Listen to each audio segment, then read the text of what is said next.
واهلا بيكم. النهارده هنعمل بقى الكريب البيتي بكل تكاته. بجد مش هتبطلوا تعملوه وولادك دايما هيطلبوه منك. الحقيقه المقادير دي انا معتمداها ليا 15 سنه، ما بغيرهاش، ناجحه جدا معايا، واللي دقه حقيقي عمره ما نسي طعمه. يلا بينا على المقادير عشان نبدا التحضير. تمام، المقادير دي عمرك ما هتنسيها فعلا عشان سهله كمان.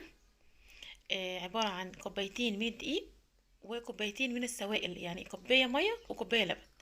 تمام، المقدار ده هياخد معاكي بيضه واحده، انا هستخدم 3 بيضات عشان انا هعمل ضعف المقدار ده. تمام، ومعلقتين من الزيت وكمان ربع معلقه من الملح. تمام كده، يبقى كوبايتين من الدقيق، كوبايه ميه، كوبايه لبن، بيضه واحده، معلقتين من الزيت. المقدار ليه معلقتين من الزيت. بالنسبه لي انا هعمل 3 مقادير، يعني ضعف المقدار ده. تمام، فعشان كده هستخدم كمان الكبة الكبيرة اللي معايا. هنزل في البداية بالسوائل، كوباية اللبن، كوباية المية. تمام، رشة الملح، ربع معلقة مثلا او اقل، ما تكتريش، يعني كده هيبقى المقدار بتاعك مظبوط بالظبط.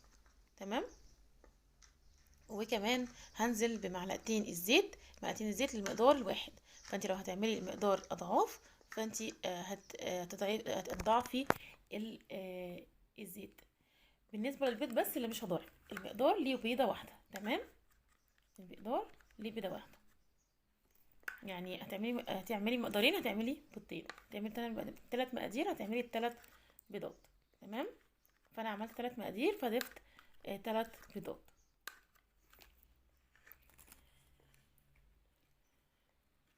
بس احنا ضربنا الاول السوائل مع بعض، وبعدين هنزل اهو بالدقيق معايا ورشه الملح.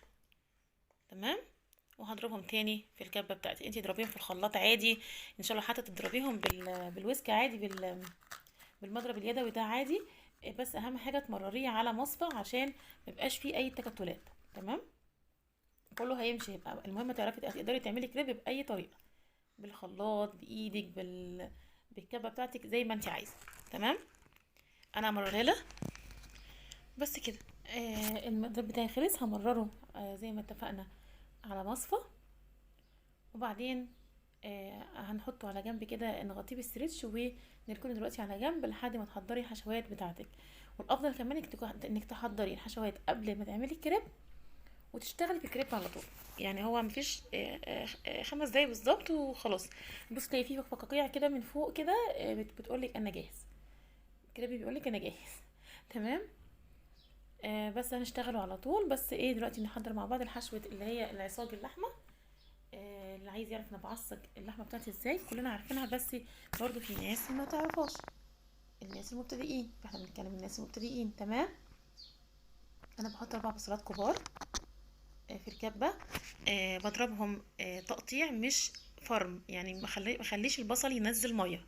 تمام، يبقى انا دلوقتي بقطعهم تقطيع خشن. تمام، بحط معلقتين من الزيت ومعلقتين من السمنه على النار. هنزل بعد كده بالبصل بتاعي اللي قطعته خشن. انا معايا طماطمايه كمان، ومعايا قرنين فلفل اخضر او الوان زي ما انت عايزه، المتوفر عندك حطيه. طبعا انا بنزل في البدايه بالفلفل الاسود والملح. بس بمجرد ما البصل بتاعي بيدبل انا على طول بنزل باللحمه المفرومه بتاعتي. تمام، يبقى بمجرد ما البصل يدبل انا بنزل باللحمه، ما بخليش البصل يحمر. طيب، قبل طبعا اللحمه انا حطيت الفلفل الاخضر، برضو هتشوح شويه، هروح نازله باللحمه المفرومه بتاعتي. اللحمه المفرومه هتغير لونها بسيط، هنزل على طول بالطماطمايه بتاعتي. انا بحب اقطع طماطمايه، في ناس ما بتحبش تقطع طماطم، انا بحب هنا مع الكريب بالذات اقطع. تمام، بس انا هنزل بيها دلوقتي، وبعدين ابدا انزل بالبهارات بتاعتي. تمام، نزلت كمان بالطماطميه اهو، وبعدين هنزل بمعلقه صغيره من السبع بهارات، ومعلقه كمان صغيره من تمام، احنا قلنا الملح والفلفل الاسود. تمام، وبهارات اللحمه لو متوفر عندك افضل كمان من السبع بهارات. يبقى لو هحط بهارات لحمه ما احطش السبع بهارات. تمام، كمان حطيت معلقه صغيره من البابريكا، وحطيت كمان قبلها نزلت بالجزرايه المبشوره، ودلوقتي هنزل كمان برشه من جوز الطيب. طالما لحمه مفرومه على طول بنزل بجوز الطيب. تمام. بس كده خلصنا العصاج بتاعي. هبدأ بقى اسوي الكريب بتاعي. بحط كبشه واحده بس. طبعا الحجم اللي انت عايزاه، انا بعمله الحجم ده، انت حابه تعمليه اصغر براحتك خالص. يعني عندك صينيه طاسه اصغر، تمام. طاسه كمان صغيره افضل من كده كمان احلى من اللي انا عملته ده. تمام. الكريبايه بتاخد دقيقه على الوش ده ودقيقه على الوش التاني. بمجرد ما الاطراف بترفع كده خلاص يبقى تمام معايا. هو زي ما اتفقنا بياخد على كل وش دقيقة واحدة. مجرد ما الأطراف بترفع يبقى خلاص عايز تتشال معاكي وتتقلب. تتقلب. تمام. فانت هتقلبيها على الجنب التاني، يبقى دقيقة هنا ودقيقة هنا بالشكل ده. تمام. هدهن دهنة بسيطة من الزيت بالمنديل بتاعي كده، يبقى فيه زيت بسيط. كل مرة بشيل فيها الكريباية بنضف مكانها. بس انا بعيد هنا اكتر من مرة عشان اللي بيعمله لاول مره يبقى فاهم. اهو شايفين شكله بيبقى منقط كده، ايه يعني بني بسيط كده، مش بني، هو اشقر بسيط كده، بيبقى ممتاز جدا. تمام. ما بدوس عليه في السوا، يعني بيبقى بطلعه ابيض عادي. تمام. طالما رفع وخرج من الطاسه بتاعتي يبقى خلاص هو ايه، هو جاهز. هنا بنتي بتكمل بقى هنا بقى بنتي بتكمل باقي الكريب لاني ما بقدرش اقف كتير، فخلصت ايه الكريب بتاعي، وادي المقدار بتاعي اهو اللي انا عملته. شايفين لونه اهو، شايفين بالشكل ده. بس عملت المقدار ده كله. انا هخلي طبعا اللي هو اتحمر زياده ده هو بيبقى من جوه، والفاتح بيبقى من بره. هروح دلوقتي مكان واسع كده عشان نعرف نحشي الكريب بتاعي اهو. طيب شايفين انا هبدأ اجيب الكريبايه بالشكل ده، احط اللحمه المفرومه في النص، هتني الجنبين والف بمنتهى السهوله، مش صعبه خالص. تمام. يبقى هجيب الكريبايه، احط اللحمه في بدايه الكريبايه كده، بتني الطرفين في الجنبين وبلف بمنتهى السهوله. كمان هنعمله اللي هو المثلثات ده ازاي اللي بيتباع بره بالظبط، مع اضافه شويه حاجات بسيطه من عندك هتطلعيه احلى من بره كمان. تمام. ادي اللي احنا عملناه رول اهو، هنحطه على جنب، وهوريكم كمان ازاي نلف اللي هما المثلثات. تمام. احنا لسه هنا دلوقتي بنلف كمان كام واحده كده عشان صغيرين. رول. فهنحطهم في بدايه الكريبايه كده، ونتني الاطراف بتاعته ونلف بمنتهى السهوله. تمام كده. طيب تعالى بقى نلف اللي هو المثلثات بقى. هنشوفه دلوقتي سهل جدا وبسيط. هنضيف شوية مثلا خيار مخلل مقطع صغير، شوية مايونيز، شوية تومية، شوية مستردة، هطلعيه زي بتاع بره واحلى. شايفين انا عملتها ازاي. آه، هتتني الطرف الاولاني كده، مش يعني طرف يعني التلت بتاعه بالظبط. تمام. وهنروح حاطين اللحمه المفرومه، نضيف شويه من الجبنه الموتزاريلا او ميكس جبن اللي موجود عندك، حطي. تمام. كمان هنقطع خيار مخلل صغير. هنضيف كمان شويه من المستردة وشويه من الكاتشب وشويه من المايونيز. طلعتيه زي بره واحلى، زي بره واحلى كمان. تمام. اهو شايفين ادي شويه من المخلل الخيار، وشويه من الموتزاريلا، وشويه من مثلا ميكس جبن لو متاح عندك. انا كمان كان وقتها ما عنديش المايونيز، لو في مايونيز ومستردة كمان يا سلام، عملتيه زي بره واحلى كمان.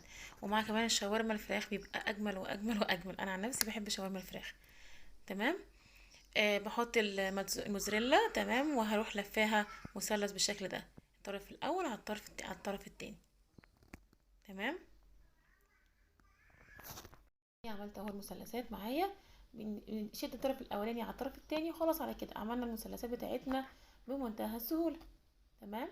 يبقى دول اللي انا كمان هسويهم لكم على النار من فوق. وهوريك كمان لو حابه تدخليهم الفرن هيبقوا زي الاولانيين طعمهم تحفه، ولو حابه تعمليهم على النار من فوق هيتعملوا برضو. تمام. هما ما بياخدوش غير 10 دقايق في الفرن بس، لان كله مستوي.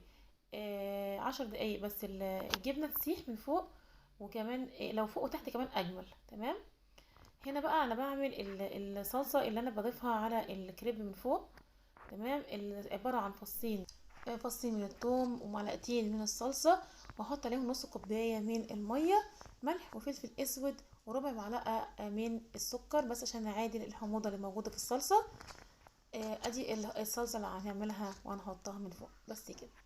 وادي الفلفل الاسود بس يا دوبك هتغلي الصلصه كده كده. هي الصلصه اللي هي الجاهزه المعلبه دي. تمام. بس غليت معايا غلوه كده، خلاص هشيلها من على النار، وكده الصلصه بتاعتي جاهزه. هبتدي بقى ارشرشها بقى على ايه الكريب بتاعي اللي انا عملته رول وعملته مثلثات.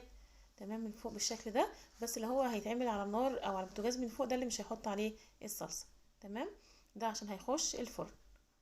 تمام. ده هيدخل الفرن معايا. حطيت صلصه من فوق، وكمان هرش عليه شويه من ميكس الجبن، شويه من الموتزاريلا المتوفر عندك حطيه. انا حطيت شويه من الموتزاريلا. تمام. بس هو بيتهيأ لكم ان هو يعني تفاصيله كتير، بس هو والله يعني بجد حاجه خطيره يعني. هتحبوا تعملوه جدا، وهيطلبوا منك تقريبا كل اسبوع لازم تعمليه مره. بس تعالى بقى نعمل المثلثات اللي هو على النار من فوق اهو. انا جبت الطاسه بتاعتي المضلعه دي عشان تعمل لي بس اللون حلو. شايفين انا هنزله ازاي؟ هنزله على الجزء المفتوح. تمام. نزلته على الجزء المفتوح، او هحط اتنين كده عكس بعض اللي عشان وهدوس عليها كده بالسباتيولا بتاعتي عشان تاخد التضليعه دي بتاعت الطاسه من تحت. شايفين؟ وتحمر معايا. هنحمرها بالشكل ده كده زي ما انتم شايفين.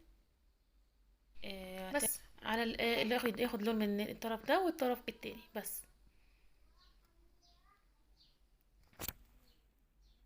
شايفين اللون؟ بجد تحفه والله العظيم. مش هتبطلوا تعملوه، حلو جدا وسهل وبسيط، ما مقاديره سهله. تمام. بس اديني هحمر ده كده على الجنبين وهطلع على طول، مش هياخد معايا حاجه. متنسوش بقى تعملوا لي لايك واشتراك للقناه عشان باذن الله تشوفوا كل جديد. اللي بتقول انت عندك اسرار يعني في بيتي ما بتقولهاش لحد في المطبخ. عايزه اقول لك حاجه، مفيش اسرار ولا حاجه يا جماعه. الاكل طول ما هو بيطلع او معمول بحب بيطلع تحفه. واللي اجمل من كده كمان انك تكون النفوس نظيفه من جوه، والنفوس مش شايله من حد. كلها حب وكلها سماحه. لا بتحقدي ولا بتحسدي ولا بتغلي من حد. فطول ما قلوبنا نظيفه هيطلع اكلنا زي الفل ونظيف وجميل، واللي هياكل من تحت ايدك حاجه عمره ما هينساها ابدا. بالهنا والشفا، وكل سنه وانتم طيبين.